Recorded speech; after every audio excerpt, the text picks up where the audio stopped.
The Postosuchus was amongst the largest carnivorous reptiles of the late Triassic, a powerfully built apex predator and a relative of the modern crocodile. It was supposed to have gone extinct over 200 million years ago. As crazy as it sounds, if a prehistoric reptile were to be stalking the wilderness, the remote and isolated forests of Liberia seem as likely a place as any. How many eyewitnesses have you actually heard? It's got to be dozens of people I've talked to who've seen this thing. There's a guy in Kolmahun that you really need to meet called Momo Kamara. Momo? Yes. Cool name. He's seen the Baja, he can explain it very well. Accessed only by rugged dirt roads, we're heading to the small village of Kolahun to meet Momo, the man who claims to have seen the Baja with his own two eyes. Thank you so much for meeting with me. Okay, welcome. What did you actually see? What happened? We went to hunt along the Keha River, along the bank of the river. We saw it and we went into the river. And quickly we left from there. Amazing. How do you feel about it now? Are you scared by it? Yes. It's not something like we battle, either you beat me or I beat you. You can't survive, you must be gone. It's dangerous. You catch human being, you eat human being. What evidence have you got that it kills men? There were 3 persons traveling across the river. Momo tells me the story of a group of young men attempting to cross a river just before nightfall, using a simple log ferry. The ferry was violently charged and the men flung into the water. And according to eyewitness, they were actually eaten by the animal. If you really want to see it or set ambush for it, go to that Keha River, you will see it. Yeah. I really want to see it. Have you got any other advice for me? When you see it, you move. Get out of there. You get out of the place very quick. Expedition Mungo. Series premiere May 28th at 10 on Animal Planet. Guys, keep it going. In fact, I'm gonna say it one more time. Make some noise for Mungo right here. Dude, thank you so much for being here. It's my pleasure. Out with us. Congrats on this show, man. Yeah, This is thanks. something. This is Bit something of special. fun. Yeah, right? A little bit. You've been doing this for years. Tell us, for those that maybe didn't get a chance to catch the premiere or whatnot, tell us a little bit about what the show is and where the idea came from. Let's start there. Well, it's quite a lot to say in a short amount of time. Expedition Mungo was kind of born out of stories that I've kind of heard over my 20 years of being a adventure cameraman. So I've traveled to over 90 countries, gave up counting at 90 countries, so I've seen a lot of the world. And when you are shooting, there's always somebody who's got a better story. Yeah. So if we were shooting a documentary on, say, crocodiles in Australia or something like that, there'd always be a local guy who'd go, oh yeah, but you should have been here 3 years ago. Yeah, there was one over 60 feet. And you're That's got to be maddening at some point, right? You've traveled all this way, you're out there, this is the goal, you're setting everything up, and there's one guy going, I guess that's cool. Yeah. What you should be doing, and you just got to film it. Oh, dude, it happens the whole time. But anyway, so that was one of the things that happened. And then basically we had kind of a meeting of minds, because I heard through a friend that Animal Planet were looking to develop a show like this. And we got in touch and shared ideas, and then boom, it all happened. And it all happened very quickly. So it was really exciting. And we shot 6 episodes. We went all around the world, chasing down stories that I'd heard of. And we ended up going to Peru, Argentina, India, Borneo, Namibia, and Liberia. So it was a bit of a mad trip. Yeah, it looks incredible. I got a chance to, of course, I watched the first episode and whatnot, and I love this show. It's right in my wheelhouse. It's very exciting. It's a lot of fun. So you've been doing this for over 20 years, right? How long have you been dying to do this, to get in front of the camera? Do you know what? Not as long as you'd think. I mean, to be honest, because being a cameraman's great, and part of it's so great because you can go out there, have the fun, but you can do it in pure anonymity. You're not the one that's getting picked up afterwards, asking for autographs or photos. There is there's a glamorous side to TV, but it's not always glamorous. And for me, to be the cameraman, to go and do all the traveling and basically doing everything they do, but with a camera on my shoulder, with all that kind of anonymity. Yeah, well, It's that's actually what's quite funny about it. I'm glad you brought that up because we were talking with my buddy Brad before this one here because we watch these shows. We love these kinds of things. And I was always, as impressive as Bear is, you worked with Bear for years, right? And no disrespect to him, but every time I watched that show, I thought, this is cool. But there's literally a guy right behind him doing the same thing, holding 30 pounds worth of gear. Yeah. Like, it was always a crazy thought to me.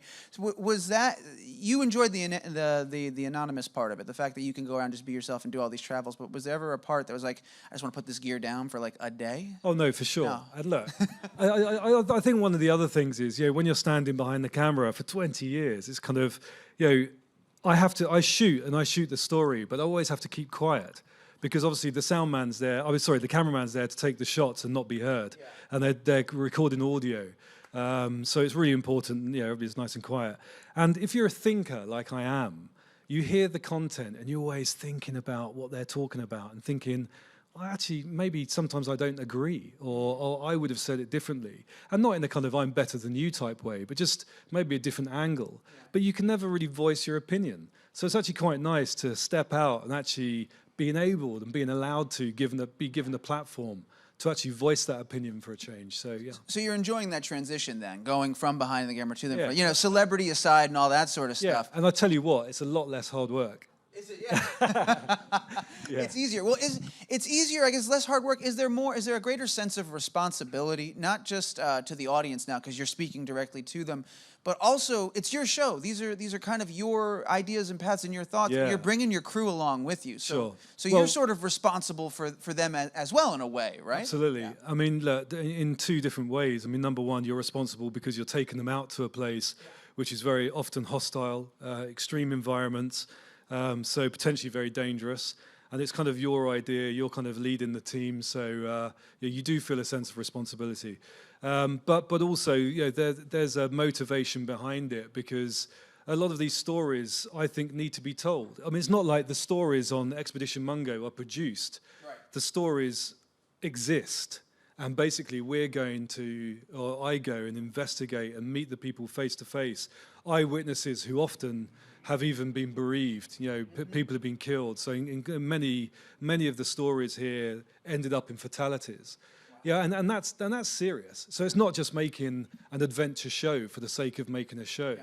It's really looking at something and thinking around it, and thinking, well, these people's lives have been sometimes devastated, if not changed. By what happened. So one of my motivations has always been, I'm always a champion of the underdog. I like letting people who haven't normally got a voice have a voice.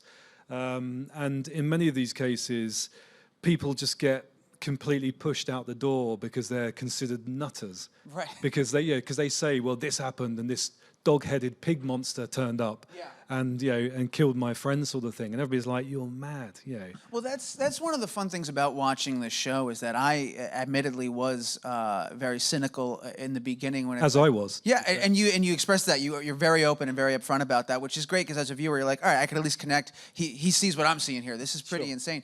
But you're right. As you see, like in that clip we just got a chance to watch there, there's a genuine like terror sometimes, and a genuine fear, and this comes from a very real place, and these people believe, they know what they saw, they know what's going on, and so by the end of the show, you're like, oh man, he might find this thing. This might actually happen. And you know what? That's exactly the point. I mean, I went in 9 times out of 10 because I'm educated in the Western society. I'm all about logic because that's what we're taught, isn't it? If I can't prove it, it doesn't exist. If I can't see it, touch it, feel it, it doesn't exist. But I have to say, when you speak to these people face to face, they're convinced, and it's very easy for us to say from a different country, miles away, a whole continent away, well, we can sit on our high horses. Well, it obviously doesn't exist because no one's ever seen it before, other than you type thing. So you're probably not telling the truth. I mean, who are we? What right have we got to say that? And when you meet them and you see the passion in their faces and their eyes, and you see the fear, you see the tears of mothers that have lost their children by creatures. I mean, whether it is a mythological creature or not, or whether it's another creature that lives around in that environment, be it jungle or desert or whatever, is that's part of the show. So we kind of say, well, let's work out what is fact and what is fiction, and try and draw the line between it. And sometimes it works, sometimes it doesn't. I mean, it's not like I can turn up and say, well, somebody's seen something like a Yeti. I'm going to go in there in 2 weeks, bang, we're going to get a photo of it. It's going to change the world. Right. I'm not that arrogant. I mean, the truth is, some of these things have never been seen by anybody but 2 people. Some of them have been seen multiple times by multiple people. So each case is very different. And I think one of the strengths of the series is that every episode is so incredibly different. So just because you've seen the first one, believe me, the second one is completely different. Yeah. The first one was in Liberia, in Africa, which is known to be a scientific black hole. So nobody really knows what's gone on there because it's had 14 years of brutal civil war, then followed by the Ebola crisis. It's been devastated the country. And then the next one starts in Delhi, in India, which is one of the top 3 highest populated cities in the world. Yeah. So it's like, it just goes, every episode is so different. I think it's fascinating. What has your years of travel, what would you say, your years of travel, and doing this show too, traveling the world once again, seeing some of these places 2 times, I'm sure, what has all of that done? A lot of people say travel broadens your horizons, it opens your mind. What do you think it's done to your cynicism, to your skepticism as a person? Has it opened your mind, having been there, been immersed in these cultures and seeing these stories? Do you walk into something now, even if it sounds completely cuckoo bananas, are you like, well, there's a part of me having been all over now that I can see that there's a chance there's some reality behind this? Yeah, I mean, I would say that through various experiences I've had, through some experiences, my heart grew very cold. Yeah. I saw some terrible stuff in Rwanda and Burundi, which was horrific and I had a real problem with for a while. And then other times, you go into situations and you just think, again, champion the underdog. Well, these people wouldn't make it up. I mean, in the series that we've just done, there's one guy who, through the sighting that he didn't speak for 2.5 weeks. He was mute. He couldn't speak. He couldn't speak to his father, to his parents, to his family, his kids, his wife, just mute. And because of that, he got ostracized from his local community, lost his job, and he was labeled a nutter. And we were the first people that he ever gave a TV interview to. Wow. Because he believed that we were coming in to really look at his case and say, well, what if what he saw was true? But when you see people like that, you just think, why would he make it up? Right. I mean, if you're going to lose your job, wouldn't you come out a week later and say, hang on a minute, it was all rubbish. Can I get my job back, please? Exactly. And also, too, to that end, at that point, does it matter if it's real or not? Because there's a much bigger story there. Whatever happened to this person is very real to them. Whatever they saw, whatever they experienced. Yeah. And so at the very minimum, to explore his story and give him a voice, I'm sure... one, that's a big deal for him. That's why he comes to you guys and says, let's do this. But I do want to talk about how you sort of find these people, the logistics. I'm watching this thing. I'm watching the episode. You're in Liberia, and you said it's a black hole of sort of science and technology. There's so many things going on there. How do you plan out this whole trip? How do you figure out we're going to go this deep into the jungle, we're going to go this far into here, we're going to meet with this guy? Where does that all come from? Well, a lot of it comes from local knowledge. You've got to have feet on the ground. I mean, there's no way you can just say, right, we're going to go to Liberia. It's just not that easy. Obviously, you need visas. When we're filming, we need filming permits. There's a lot of skepticism when people in remote countries see film crews. A lot of them in Liberia thought that we were filming for oil companies to do research about where we could put a dam and stuff like that. So obviously we weren't welcome. And then we had corrupt police who were trying to get money of us, so threatening to arrest us. It's not easy. And to be honest, it takes a lot of teamwork. So we had a production team working who are researching not only the story, but the locations. We had people on the ground who were there doing research for us about who we could talk to. It's a huge undertaking. And obviously, we are making a TV program, so there's certain things we have to do from insurance points of views, to everything. I mean, but somewhere like that it's a big undertaking because we are very remote. I mean, when we were there, we were pretty much told, look, if somebody breaks a leg or gets bitten by a snake, you're kind of by yourself. You're on your own. And the only way out of there is canoe and motorbike, 4x4, then small plane, then hospital. And by then, you'd probably be dead, to be honest. Yeah, which brings me to the next thing that I wanted to talk to you about is how do you process and deal with fear? Because as I'm watching this episode, and as you hit these each sort of these landmarks, these mile marking moments of like, all right, we're in this village, but now we're going to this one. It's a little bit deeper. It's further south. All right, we're here, but now we're going to get on these bikes and we're going to go through these winding roads and go here. All right, now we've made it this far. Now we're going to get on this canoe. How do you get to each one of those spots and go, maybe we should turn back? This is getting kind of intense, especially when one of them was you had to get the Ebola shot and all that. They're taking your temperature and all this stuff, and it's like there is no perceivable line as a viewer. I'm like, oh, you guys are in this till the end. Like, yeah, and it was the real deal. Yeah, it really was the real deal, and we were at risk. And the truth is, we often say to each other, let's keep remembering it's only TV. It's not worth dying for. The stories are incredible, but ultimately we've got families to go back to. It's a job. It's a great job, and it's a great experience to have. People deal with fear in different ways. Bear Grylls, when he gets scared, he whistles.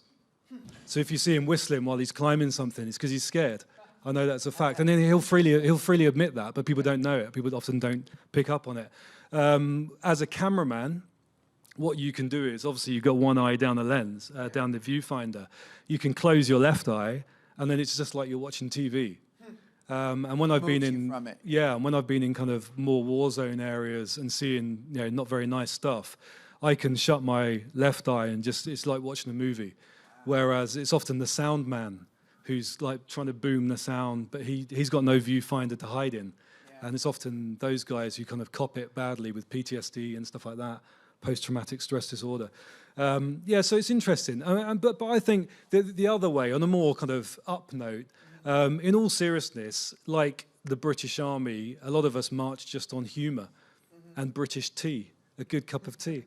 But you'll find with our crew is that we're constantly ribbing each other. We're taking the mickey out of each other, and it's good fun. And I think if you can remember the adventure and the fun of it and the privilege of being able to do it, and somebody's paying you to do it. I mean, I'd do it for free, but don't tell anyone. But it's an amazing privilege. How has, and it seems like a silly question, but you mentioned you've got families to go back to, and I was reading you got a little baby at home. I want to say I just read it was 2 years old now. So just about 2. Just about Herbie. 2. Herbie. How has, aside from the obvious, but how does that impact your decision making in the moment, in the field, knowing that you got a little somebody waiting for you back home to come back out of the adventure? That's a great question, and I think in 2 ways, probably the pole opposite answers really. I think one would be that it does make me think twice about, is my safety rope on? Am I clipped in? Is this a sensible thing to do? Is everything that has to be checked, and we're all good to go?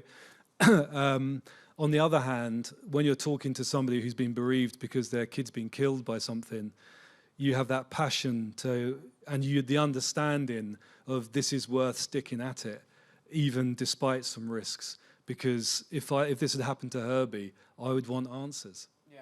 And lots of times you go into situations where there aren't many resources. It's very remote areas and often quite uneducated people because of where they live. And they just don't have the access to education like we do. And then we rock up, the Great White Hope type thing with our cameras and all our equipment. And they just think, well, look, you've got everything that must help us find the answer. Because you've got TV, you've got internet, you've got education to help us. Right. And you can't walk away from that. Right. That's you could do, but I wouldn't respect you if you did. I don't know how you could, but that just speaks back to that level of responsibility. And of course, you're the face of all that too. Showing up, you're the one doing the interviews. You're the one talking to everybody. And as you said earlier, I think I am very aware because I've seen it for years. I've shot presenters with a camera, filmed them. I shouldn't say shot them. I'd like to shoot some of them, but I've filmed presenters for 20 years. And I know that their opinion counts. And one time I was filming in central India, and I was covering a story for the BBC actually, and it was about it's called the Flying Hospital, and it was an American charity that converted a jet airliner into a flying hospital. It was amazing. And they fly into kind of proper developing world situations, and they do surgery on people that could never get access to that kind of surgery. And I was there filming an article on them for the Beeb, and one of these doctors who is super cool, he was on vacation. He gave his time up to come and do this for free. Wow. And he was a bit like George Clooney, but real. you know? And I was just like, dude, you are so cool. I wish I was you. And I sat down and had lunch with him. And he said to me, and I said to him, sorry, I said, do you realize that, you know, it must be amazing to have a job where you can fly into somewhere, do what you do best by your profession, and then radically change somebody's life, and then fly back out. Yeah, it must feel great. And he said, yeah, it does. But he said, you know, do you understand that your camera can be more powerful than a gun? And that's all he said. He's a wise man, obviously. Yeah. He's obviously a smart bloke. And he just left me with it. And I sat there and I just went on and on. I couldn't leave it. It kept on coming back to me. And I kept regurgitating this thing. Is my camera more powerful than a gun? And the more I thought about it, I thought, well, you know, if I had a gun, I could go into a situation where there's bad things happening. I could shoot one person, one baddie, before they probably shoot me. And then that's it. Or maybe I'll make a little bit of a difference, but not for long.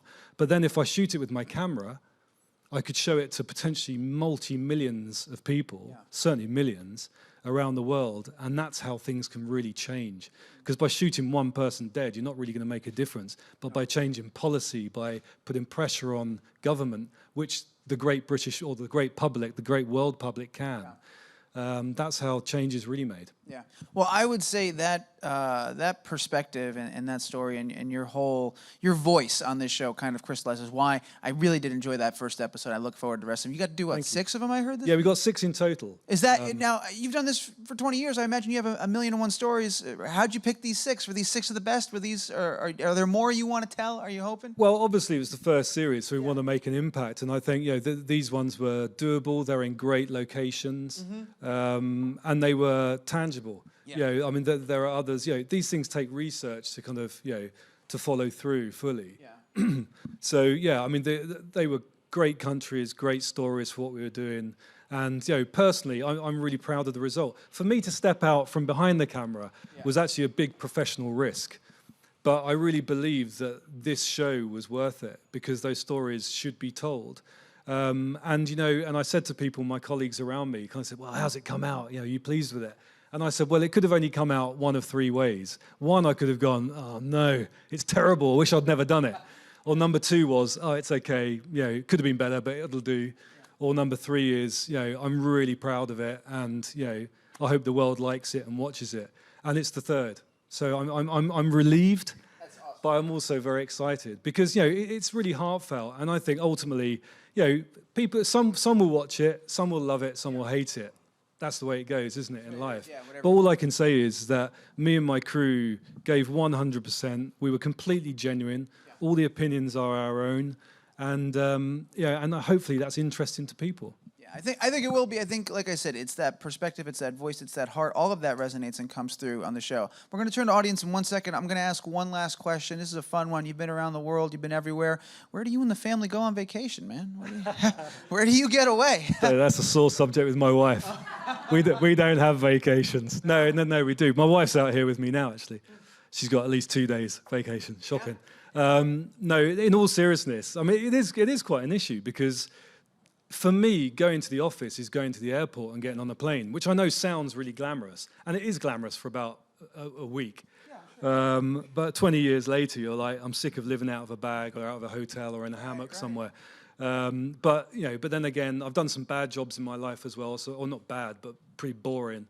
So I realize how lucky I am to have the job I have. But when we do come to a holiday, we tend to try and stay in the UK. Fair enough. Because I don't want to get on a plane, really. Yeah, I guess that makes sense. Yeah, unfortunately, one of the things when I was dating my wife, that was kind of one of the questions, really. So where would you like to go on holiday? Yeah. She goes, well, I love being in the UK. I was like, brilliant. Let's get married. Yeah. Perfect. That's amazing. Awesome. Well, thank you. We're going to turn it over audience Q&A. We've got some questions in the room. First microphone right here. Hi. Nice cap. Oh, thank you. I know you mentioned that you got to work with Bear Grylls before. I was wondering how that experience helped you when you were developing your show. How I got what from Bear? Yeah, like how was that experience working with him helped you develop your show? Good question. I mean, working with a seasoned professional like Bear is great, and it's great to just hang out with people like Bear. I mean, I shot Bear's first ever thing on TV, which was when we did Escape to the Legion. So we took 10 guys from normal walks of life and we put them through the basic training of the French Foreign Legion, who are this crazy bunch of kind of renegade military guys, and we were in the Sahara Desert for I think about 6 weeks. So to hang out with Bear was great, and I've kind of seen him go from complete obscurity really to being this really big name. And he's massively behind me doing this. I was actually really nervous about telling him about it because I kind of thought, I hope he doesn't think I'm a bit of a dick or me wanting to jump into his shoes sort of thing. Because obviously I'm not. I mean, I'm not Bear. I'm Mungo. We're very different people. But he's been nothing but supportive, and he's such a lovely bloke. But he's great. I mean, already he's given me loads of advice. I phoned him just the other day actually, and I said, well, what about this? What about that? And he's like, oh, don't worry about that. Don't worry about this. Do this, though. Yeah. And it's just, it's really helpful. Has there ever been a moment where you guys are out in the field and you're doing something, and the guys are like, what are you doing? It's like, don't worry, I saw Bear do this once. Don't worry, it's going to be fine. Don't worry. No. Because Bear's nuts, Yeah. And the truth is, he'll do stuff. And obviously, when we're with him, we've got a safety team for the crew.